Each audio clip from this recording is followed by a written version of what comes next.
Muito bem, muito bem, muito bem. Que Deus esteja convosco. Nós vamos fazer um estudo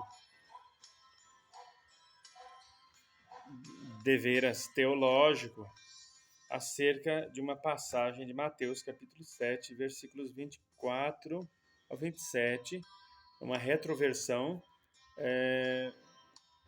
dos textos sagrados comparados com o texto em aramaico. Então, estamos aqui com um pedacinho do Novo Testamento,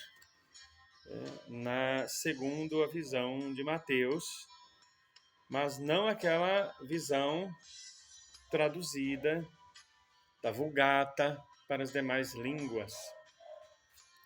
O que eu acho interessante, Martinho Lutero ele fez um trabalho fantástico lá no século XVI, que foi lutar pelo direito de cada país ter a Bíblia traduzida para a sua língua, para que as pessoas pudessem consultar pessoalmente as Escrituras e, com auxílio do entendimento trazido pelo Espírito Santo, cada qual aproximar-se das interpretações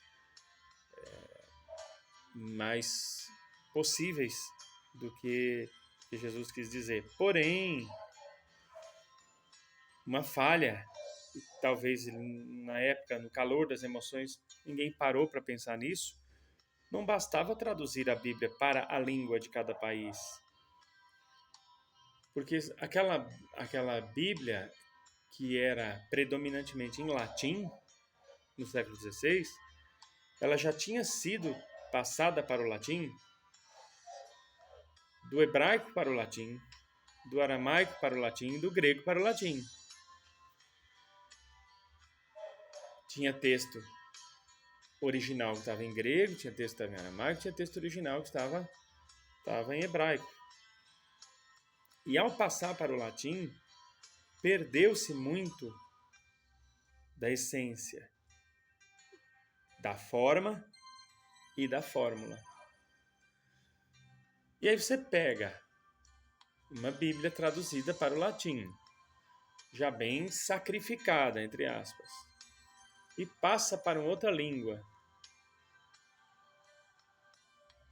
Por mais que aquela língua seja proveniente do latim, como no caso do francês, do português, do espanhol, por mais que seja proveniente do latim, galego, né, vem do latim também, por mais que seja proveniente do latim, tem algumas particularidades que pode ser que não encaixe direitinho com o que se quer dizer originalmente. E quando vai passar para uma língua que não tem nada a ver com o latim ainda, a coisa fica um pouco mais complicada, não no sentido de traduzir, que os tradutores mais tarde ou mais cedo conseguem traduzir. Quem mexe com tradução, a hora mais tarde ou mais cedo consegue. Porém, será que consegue do jeito que era para todos? Aí as coisas no sentido figurado, as metáforas.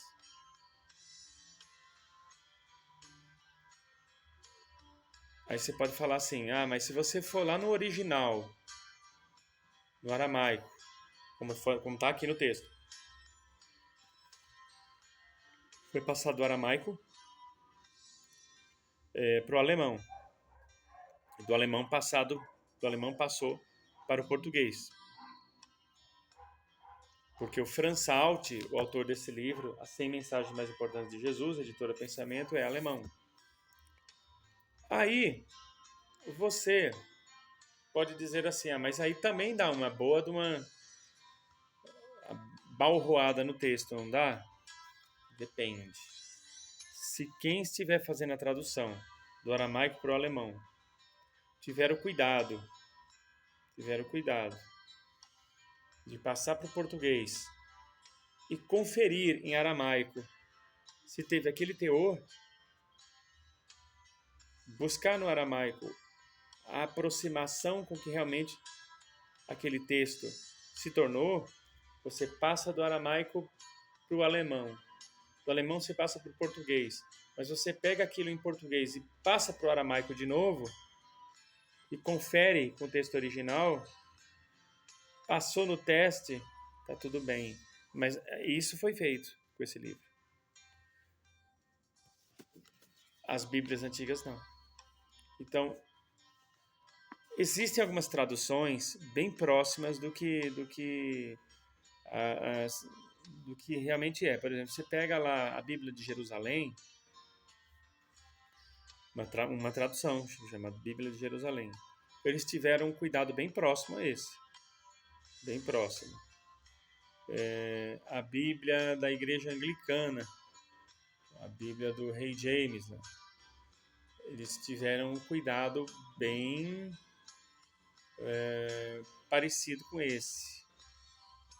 Bem parecido.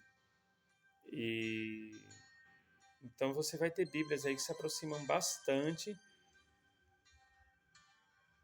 dos textos originais e que você pode ter um certo grau de confiança maior. Mas seja qual for a tradução, ela será sempre uma tradução. Então é importante tomar alguns cuidados, não ir mergulhando de cabeça no que dizem que Jesus falou. Não se esqueça que os textos sobre Jesus foram escritos um bom tempo depois daquelas pregações todas. E aí, por mais que a pessoa acredite que Jesus estava vivo ainda quando os textos foram escritos, que ressuscitou, então que não foi ele que morreu na cruz, foi outra pessoa e ele estava ali por trás orientando e instruindo as pessoas, o que não tira a santidade de Jesus em nenhum momento, também o fato dele ter colocado outra pessoa, por exemplo, para morrer no lugar dele, isso aí não tira a santidade da pessoa, porque o que ele fez, só o que ele fez antes da crucificação já o torna, já mostra o grau de evolução elevadíssimo.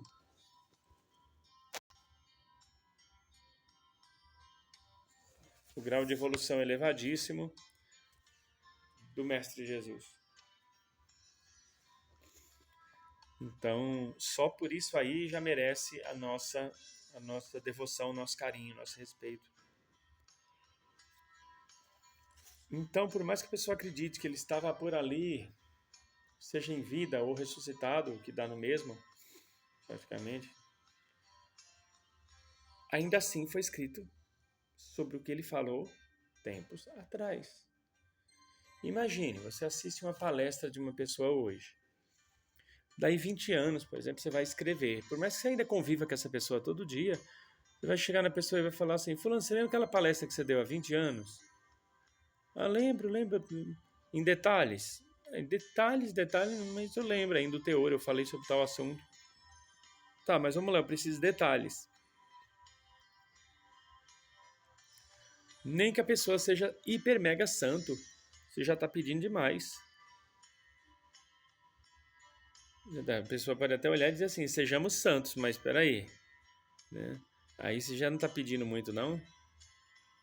Detalhes de uma coisa que aconteceu. Então, os evangelhos eles foram escritos muito tempo depois das pregações de Jesus. Então, tudo que você vê escrito na Bíblia sobre Jesus foi segundo a opinião de alguém. O Mateus, Lucas, enfim, fora os evangelhos considerados apócrifos, que são muito bons, por sinal, boa parte deles, o de Tomé, então,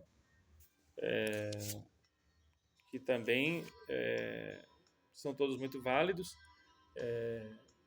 Todos os escritos sobre Jesus geralmente foram muito posteriores ao que aconteceu. E qualquer história que você conte, com suas palavras, com sua narrativa, do seu jeito, sobre algo que aconteceu há um bom tempo, não é que não é confiável. Pode até ser confiável.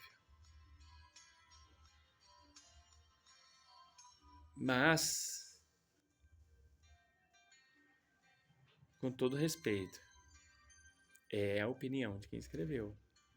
A opinião de quem escreveu é segundo fulano de tal.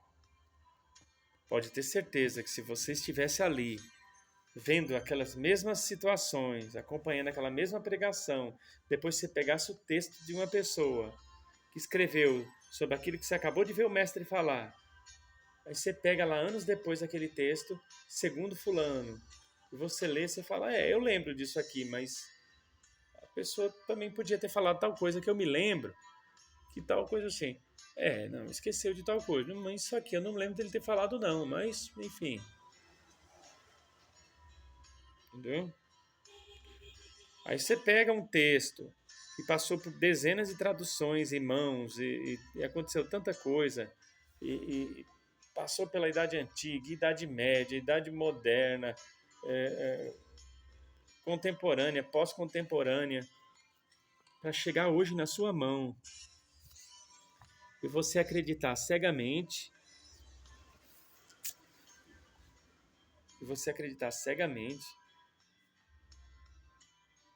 olha, é complicado.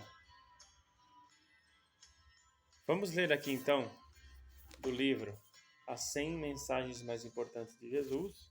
Livro esse que eu não estou ganhando nem um centavo para divulgar, é porque realmente é valioso em termos de conteúdo. Todo aquele, o capítulo é o 18, página 82, Mateus capítulo 7, versículo 24 e 27, traduzido do aramaico. Fundamento espiritual da nossa vida. Todo aquele que ouve as minhas palavras e as segue é semelhante a um homem prudente que edificou sua casa sobre a rocha. Sopraram os ventos, caiu a chuva, vieram as enchentes e investiram contra a casa. Ela, porém, não caiu. Não caiu, porque estava edificada sobre a rocha. Todo aquele que ouve as minhas palavras e não as segue é semelhante a um homem insensato que edificou sua casa sobre a areia. Sopraram os ventos, caiu a chuva, vieram as enchentes e investiram contra a casa. Ela caiu, que estava edificada sobre a areia. Aí vem uma reflexão, que na página 83, que o próprio Franz Alt aqui coloca. Ele diz assim, o que Jesus conta nessa parábola da rocha, casa, chuva, areia e vento, é uma história repleta de símbolos, são arquétipos. E a esse respeito diz Gunther Schwartz, ele cita o nome de um outro autor. Ele fala o que o Gunther Schwartz falou. A casa representa a vida, a existência e o destino do homem, pelos quais ele tem que assumir a responsabilidade que ele mesmo constrói tal como são e de acordo com a liberdade que se tem para tanto, o livre-arbítrio. A rocha simboliza a durabilidade, a solidez, a firmeza, a confiabilidade. Lembra como nós falamos na arte de confiar? Serviu a Jesus para representar um fundamento seguro para a vida, em meio às incertezas desse mundo, em contraste com a simbologia própria a cada elemento. Aqui os ventos, a chuva, as enchentes aludem às forças de resistência, mais especificamente às forças espirituais, no caso dos ventos, e às forças materiais, no caso de chuvas e enchentes. A areia simboliza inconstância, condescendência, volubilidade, inconfiabilidade. Serviu a Jesus para representar um fundamento inseguro para a vida, em meio às incertezas deste mundo. O significado desses símbolos e de outros que ainda se seguirão foram retirados dos dicionários especializados no tema, portanto não foram inventados arbitrariamente. Então, veja bem, Jesus ele falava o tempo inteiro, ou boa parte do tempo, simbolicamente, usando metáforas. E isso tornava suas pregações eternas, porque quando eu falo numa linguagem simbólica, essa linguagem pode ser adaptada a qualquer época. Hoje nós estamos na era da comunicação e da tecnologia. Naquela época,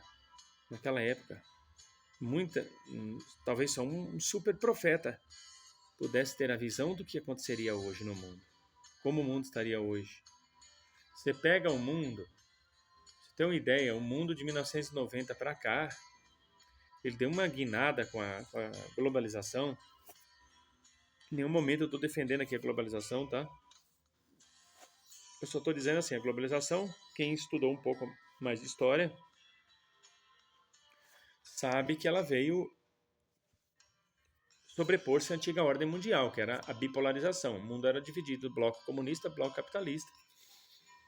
E ninguém podia ficar neutro. O país que ficasse neutro podia ser invadido ou pelo bloco capitalista ou pelo bloco comunista e ser até escravizado, vivendo uma condição um pouco aviltante. Ninguém queria isso. Então, podemos concluir que a Guerra Fria foi a terceira guerra mundial, porque envolveu todos na respectiva guerra. Embora os Estados Unidos e a Rússia, que eram os principais protagonistas, não tivessem disparado um tiro sequer um contra o outro, não abriram fogo um contra o outro, daí o termo Guerra Fria, o mundo estava dividido entre capitalismo e comunismo. E o que se descobria, o que se inventava no mundo comunista não podia passar para o mundo capitalista. E o que era descoberto, inventado no mundo capitalista não podia passar para o bloco comunista. Então o mundo estava como se fosse rachado ao meio. Cai a Guerra Fria, Estados Unidos e Rússia fazem um acordo lá, teve toda aquela questão, né, da glasnost, perestroika e uma série de fatores. Cai a Guerra Fria, acordo entre o Brasil e os Estados Unidos, e aí vem, né, os dois unidos substituíram a bipolarização por uma nova ordem mundial, ou seja, a globalização, a livre circulação de informações, mercadorias e dinheiro. Pessoas não, tá? Pessoas não podem, não têm esse privilégio. Pessoas ainda são discriminadas, ainda são banidas, ainda são refugiadas, ainda são exterminadas. Né? A gente vê aí algumas regiões, países, simplesmente construindo um muro onde não era para construir, mata o povo daquele país e empurra o muro mais para frente com a intenção de acabar com a raça. Crime contra a humanidade a céu aberto. Mas mercadoria, circulação e dinheiro não tem fronteira. Qual profeta, no tempo de Jesus, imaginava que o mundo ia ficar desse jeito? E isso de 1990 para cá, a coisa deu um salto. Você pegar 1990, nós estamos em 2025, você pega aí...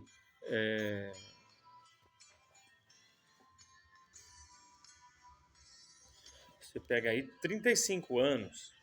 Em 35 anos, o mundo deu um salto, em termos inclusive de tecnologia,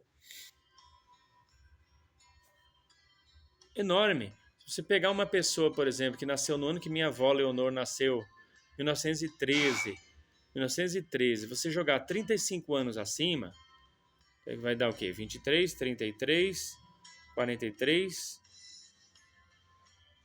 Em 1948, a pessoa vai estar o quê? Com 35 anos de idade. Em 1948 ela estava, se nasceu em 1913, ela vai estar com 35 anos, em 1948. Aí você compara uma pessoa que nasceu em 1913, em 1948 ela está com 35 anos de idade. E você pega uma pessoa que nasceu em 1990 e que hoje também está com 35 anos de idade, em 2025, coloca uma do lado da outra, põe numa máquina do tempo as duas ou coloca uma de frente com a outra, as duas com 35 anos. Claro, você vai ter que colocar de hoje numa máquina do tempo para voltar lá em 1948 e conversar com a pessoa de 35 anos. E a pessoa de 35 anos hoje chegar contando para de 35 anos lá em 1948 e falar como o mundo está hoje, o de 35 vai olhar e vai falar assim: você está doido? Não. É que eu vim de 2025 e eu também estou com 35 anos. Eu entrei numa máquina do tempo e eu vim conversar com você porque eu queria conversar com alguém que também está com 35 anos e que você nasceu em 1913, nós estamos em 1948, então você tem 35 anos. Só que eu vim conversar com você através de uma máquina do tempo. Eu vim contar como o mundo está lá. O cara de 35 anos lá vai olhar para o de 35 anos do futuro e vai dizer: você deve ter fugido do hospício, não fugiu não? Porque em 1948 não tinha nem televisão ainda, nem preto e branco. Rádio só algumas pessoas podiam comprar. Era artigo de luxo, de elite. Telefone sem fio, então, celular não se passava pela cabeça de ninguém. Forno micro-ondas, internet, tomografia para fazer exame. Não. Não. Então, essa velocidade toda faz com que as pessoas se distanciem de muita coisa, se aproximem de outras tão passageiras quanto esse monte de coisa que foi criada, mas se distancia daquilo que é eterno. E é um velho ditado que diz: da vida só se leva o que se vive, e só se vive o que se sente. Quem é que tem tempo para viver o que se sente nesse mundo corrido? Para pensar, quem é que tem tempo para viver o que se sente? Olha bem para mim, você que está aí assistindo esse vídeo nesse momento. Quanto tempo faz que você parou para fazer uma reflexão? Eu tenho vivido o que eu sinto? Agora vamos inverter a questão. Você sente o que você está vivendo ou está vivendo no automático? E tome lapada, e tome golpe da vida. Aí toma um remédio, um analgésico, passa por cima das dores, que as dores vêm avisar. É o corpo gritando sobre alguma coisa. Todos nós cometemos esse erro, ou quase todos nós, eu não vou generalizar aqui. Não tem tempo para conversar com a dor, não tem tempo. Seria interessante. Olha, eu estou com a dor em tal parte do meu corpo, deixa eu sintonizar com essa dor através do meu pensamento e conversar com a dor. Ela está querendo me ensinar alguma coisa, me avisar alguma coisa. Quem é que faz isso? Raríssimas pessoas. Eu conheço uma ou duas. Qual é a tendência nossa? Engolir um analgésico ou dois e vida que segue. Isso pode te matar mais cedo? Não necessariamente. Dependendo do analgésico, da quantidade, da frequência, não necessariamente. Mas é a mesma coisa de um bom amigo vir te dar um conselho, mas é porque ele tem a vozinha enjoada, ou ele fala coisas que você não quer ouvir, e você fala, tá. Aí ele vai te dar um outro conselho muito bom e você de novo, tá. Chega uma hora que o que esse amigo faz? Silencia de vez. Então nós estamos acostumando o nosso corpo a se calar. E um dia, quando vier uma doença com mais autoridade, entre aspas, põe a pessoa na cama e fala, agora eu vim para te levar, acabou. Porque as outras doenças ou as outras dores vieram para te ensinar alguma coisa, vieram para te explicar, vieram para te orientar, vieram para te mostrar, olha, você está pisando na jaca em tal aspecto. O que você fez? Silenciou, engolindo analgésico, engolindo anti-inflamatório, engolindo não sei o que lá, engolindo antialérgico, engolindo antistamínico, e anti isso, e anti aquilo, e corticoide.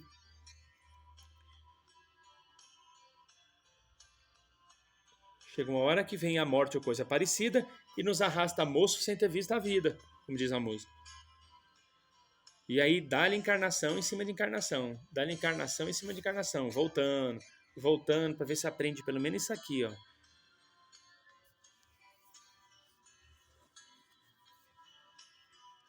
Aí você fala assim, você tá falando isso aí porque você é o gostosão, você não comete erros. Eu cometo todos esses erros que eu falei aqui. Que eu não sou melhor do que ninguém. Mas tá errado. Por isso que temos que ter essa plena consciência. Em alguns aspectos eu melhorei muito. Não cometo mais. Em outros, eu ainda cometo. Então, quem sabe, né? Você que está vendo isso, até desperte primeiro que eu, e até possa me ajudar lá na frente a me libertar de alguma coisa que eu também não estou conseguindo melhorar. Afinal de contas, estamos aqui um para ajudar o outro. E Jesus, com essa linguagem simbólica dele, céus e terras podem passar e os ensinamentos e a palavra de Jesus não passará. Mas não passará, não é que ela não andará para frente. Não passará no sentido de não perderá a validade, não cairá em desuso, não perderá a força, não perderá o prestígio, não vai azedar, entendeu? A palavra de Jesus não vai sair fora de moda, porque está sempre em voga, porque é simbólica. Por isso nós precisamos estar em unidade com o Espírito Santo de Deus, para podermos acessar o que as palavras do Mestre querem dizer para nós hoje na nossa vida. Porque você pode ler um texto, um ensinamento de Jesus hoje, 2025, Eu não sei quando você vai ver esse vídeo. Talvez um dia, quando você vê, eu nem esteja mais aqui nesse plano. Porém, vamos supor que seja daqui 20, 30 anos, não sei. E um dia você pega esse texto que eu acabei de ler e hoje ele pode ter um significado na sua vida, se você estiver vendo agora. E um dia, lá na frente, se você for ver esse mesmo texto, ele pode ganhar outra conotação para você ou para o grupo que você faz parte, ou até para a humanidade como um todo. Porque aquilo que é simbólico, aquilo que é arquetípico, aquilo que é figurado,